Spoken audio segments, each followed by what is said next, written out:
Baseball stadiums are more than what they seem, more than a simple arena where a game is played. To many, they are cathedrals dedicated to the worship of a most deeply ingrained religion. Sure, baseball is just a sport to some, and at a base level, the fans are there to see a game, a simple contest. But below the surface is so much more than that. Going to a baseball game isn't merely a trip to the ballpark.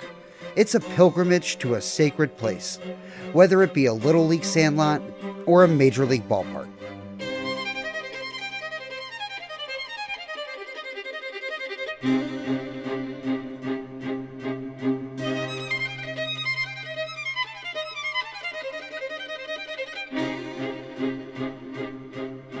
Most baseball fans have a sacred space. Mine is a small minor league ballpark in the town I was raised. A ballpark where I grew up offering my weekly worship to the baseball gods. For many, it's their local minor league stadium as well. Or maybe it's Fenway Park or Wrigley Field. Or for those who dream of days long past, maybe Tiger Stadium or the mythic old Yankee Stadium. These steel monuments are home to the ghosts of baseball, to echoes of the past reaching out and connecting us to our forefathers. Today we'll be discussing a series of stadiums developed in Upper Manhattan that served the fans of New York for over 73 years. Named for a sport that was virtually never played there and home to some of the greatest moments in American sports history. Football, soccer, baseball, and once upon a time, even polo. From the shot heard round the world to the catch. Welcome back to The Bad Baseball Fan. Let's explore the rich history of the Polo Grounds.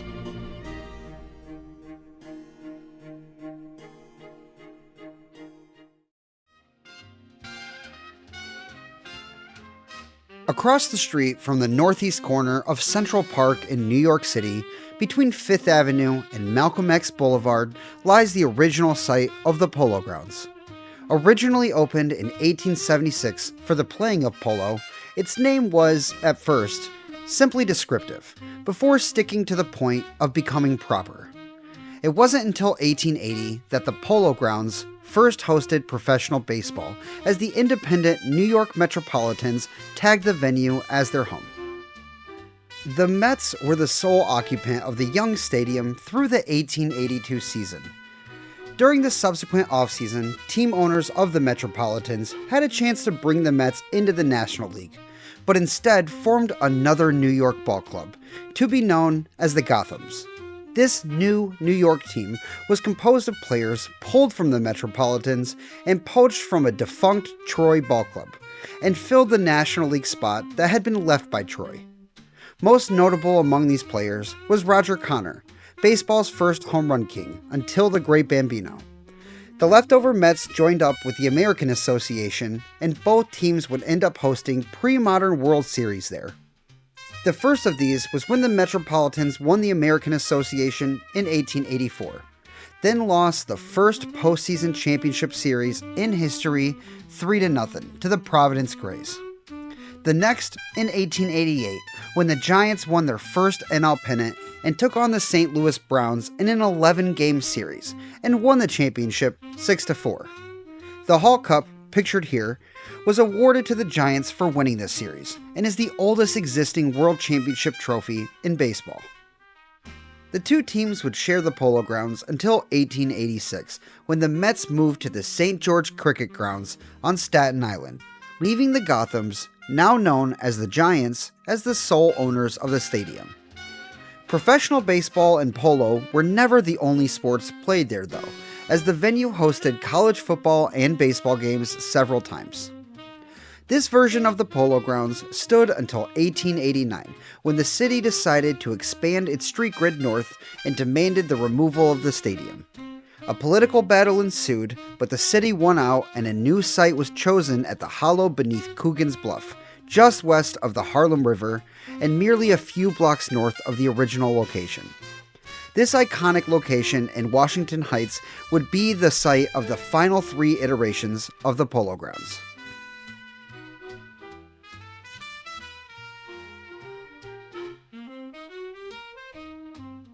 On July 8, 1889, the Giants made their return to the Polo Grounds, but this time in Coogan's Hollow. This iteration of the Polo Grounds featured some of the seats from the original venue, but ultimately was only in use as the Polo Grounds for one season before the third version was built adjacent to it. This short-lived Polo Grounds hosted a pre-modern World Series in 1889, in which the Giants beat the Brooklyn Bridegrooms. This stadium hosted the Giants through the 1890 season before they moved next door for the 1891 season. Following the Giants' move, the stadium was renovated for both track and field and football.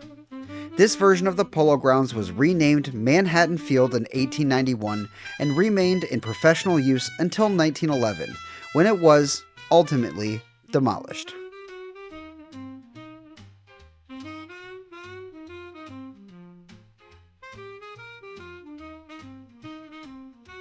Opened on April 19, 1890, this version of the Polo Grounds would stand until 1911, when most of it burned in a fire. Originally named Brotherhood Park, as the second Polo Grounds was still in use, the diamond and grandstand were built for a second Giants team. This franchise, participating in the Players League, only lasted for a single season before their league collapsed. The owner of the fledgling Players League Giants bought a minority stake in the National League Giants and essentially merged the two teams. Following the 1890 season, the National League participating New York Giants moved into their new stadium, taking the name of the old one with it. Old Brotherhood Park would also play host to the New York Giants of the American League of Professional Football, that being association football, not American football, for its only season in 1894. This third version, like the first two, also played host to a World Series.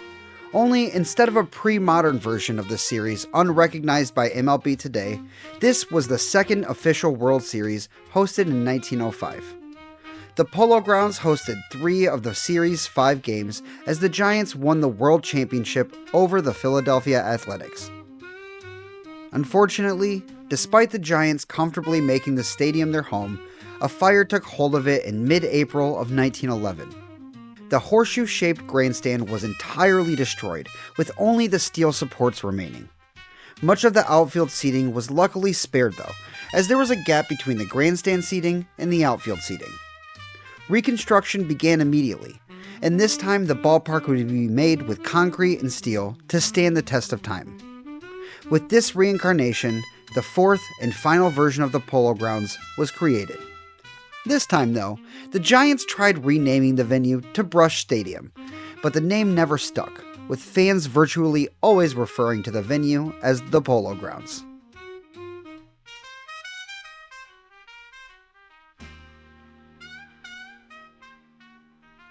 The original bleachers were removed and replaced, and an upper deck was added during an expansion in 1923, as well as new bleachers and a new clubhouse in center field. This would give the Polo Grounds its distinctive bathtub shape, lovingly earning the nickname of the Bathtub. This version of the Polo Grounds stood until 1964 and played host to about a dozen different sports franchises or college teams. In baseball, you obviously have the Giants, who played there through the 1957 season. The Yankees subleased the stadium from 1913 to 1922. 2 Negro National League teams called the Polo Grounds home, those being the New York Cubans from 1939 to 1950 and the New York Black Yankees from 1931 to 1946. And finally, following the departure of the Giants, the Mets played their first 2 seasons in '62 and '63 at the Polo Grounds. In terms of football, it hosted the New York Brickley Giants for the 1921 season of the American Professional Football Association, renamed the next year to the National Football League. The New York Football Giants we know today, no relation to the Brickley Giants, called the Polo Grounds home from 1925 to 1955. In 1949, the precursor franchise to the now Indianapolis Colts, called the New York Bulldogs, played there. The final football franchise to play games there was the AFL's New York Titans, later called the Jets, from 1960 through 1963. The Polo Grounds played host to plenty of collegiate football games as well. Columbia University played their home games at Coogan's Hollow from 1900 through 1922, followed by Fordham University calling the stadium home from 1928 through 1950, as well as for the 1954 and 1955 seasons. The stadium played host to several Army-Navy games and even hosted a bowl game in 1961. And as I mentioned earlier, the Polo Grounds hosted professional soccer as well.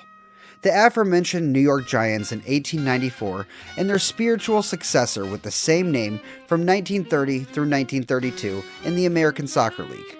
And prior to the second Giants soccer stint, the New York Nationals of the American Soccer League called the bathtub home from 1927 through 1930. Unfortunately for the fans of those who occupied the stadium, it began to fall into disrepair in the 1940s. It should be noted that the New York Giants organization owned the stadium itself, but the land it resided on was owned by the Coogan family, hence the name.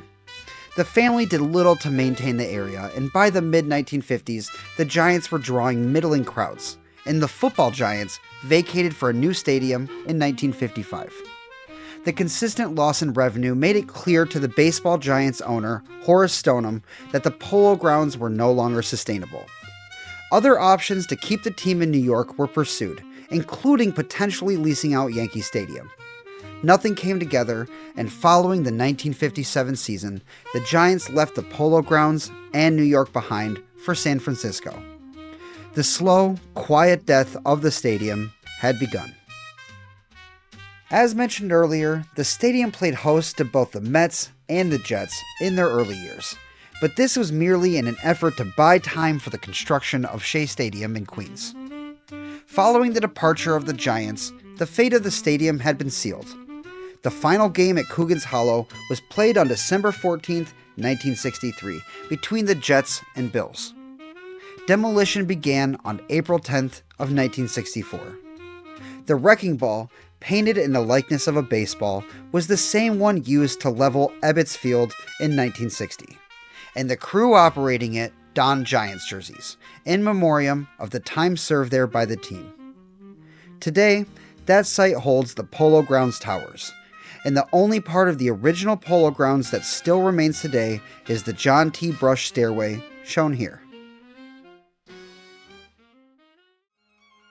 The final iteration of the Polo Grounds was the site of many rich historical moments that helped shape American culture today.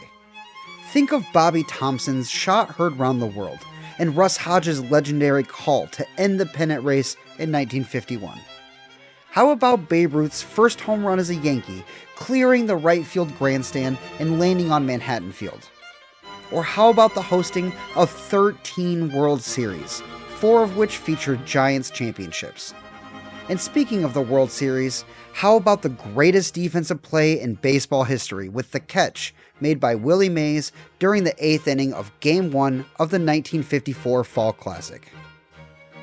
The Polo Grounds connected several generations of New Yorkers together through the shared experiences of sports. Though it may have become dilapidated, barely functional, and unwanted near the end, its significance was never truly lost. Although the stadium is gone to time, the memories remain through the cultural impact that was left on the city. The various sites of the Polo Grounds served as a cultural cathedral for more than 87 years. And while the stadium and nearly every part of it is completely lost to time, the impact it left is far from it. Thank you for tuning in to The Bad Baseball Fan for this discussion on the Polo Grounds. Comment the name of the stadium that's most special to you and tell me a little story about it. It's always fun to hear your personal experiences with this magical sport. Anyways, I appreciate you for being here, and if you like baseball, like this video and subscribe for more.